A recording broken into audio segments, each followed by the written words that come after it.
हाथरस के बुलगडी गांव में 19 साल की दलित लड़की के साथ कथित गैंग रेप और उसकी मौत के मामले में गुरुवार को नया खुलासा हुआ है। मुख्य आरोपी संदीप ने 7 अक्टूबर को जेल से हाथरस के एसपी को पत्र लिखा, जो गुरुवार को सामने आया।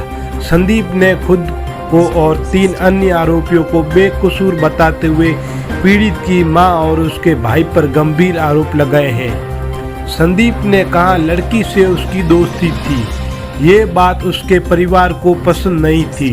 घटना वाले दिन मैं मौके पर था, लेकिन मुझे लड़की की मां और भाई ने घर भेज दिया था। बाद में मुझे आरोपी बनाकर जेल भेज दिया गया। लड़की के साथ उसकी मां और भाई ने ही मारपीट की, जिससे उसकी मौत हो गई। संदीप ने निष्पक्ष जांच की मांग की है। लेटर पर अन्य आरोपी रवि, रामू और लवकुश ने नाम लिखा और अंगूठा लगाया।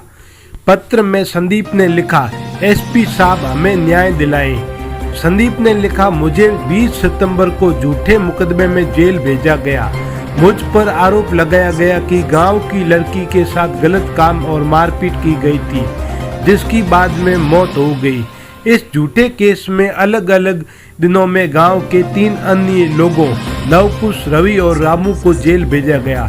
वे मेरे रिश्ते में चाचा हैं। पीड़ित गांव की अच्छी लड़की थी, उससे मेरी दोस्ती थी।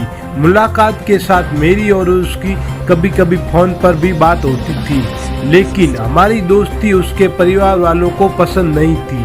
घटना के दिन उसकी और मेरी खेत पर मुलाकात हुई थी। उसके साथ माँ और भाई भी थे। उनके कहने पर मैं अपने घर चला गया। पिताजी के साथ पशुओं को पानी पिलाने लगा।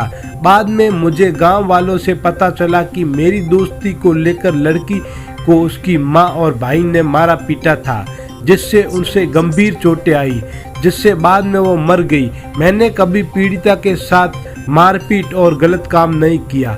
मामले में लड़की की मां और भाई ने मुझे और 3 अन्य लोगों को झूठे आरोप में फंसाकर जेल भिजवा दिया। हम सभी लोग निर्दोष थे। कृपया मामले की जांच कराकर हमें न्याय दिलाने की कृपा करें। जेल में जाने को खतरा बताया गया। इस बीच आरोपियों के परिजन ने जेल में बंद अपने लड़कों की जान को खतरा बताया। उनका कहना है कि हमारे बच्चे जेल में सुरक्षित नहीं है।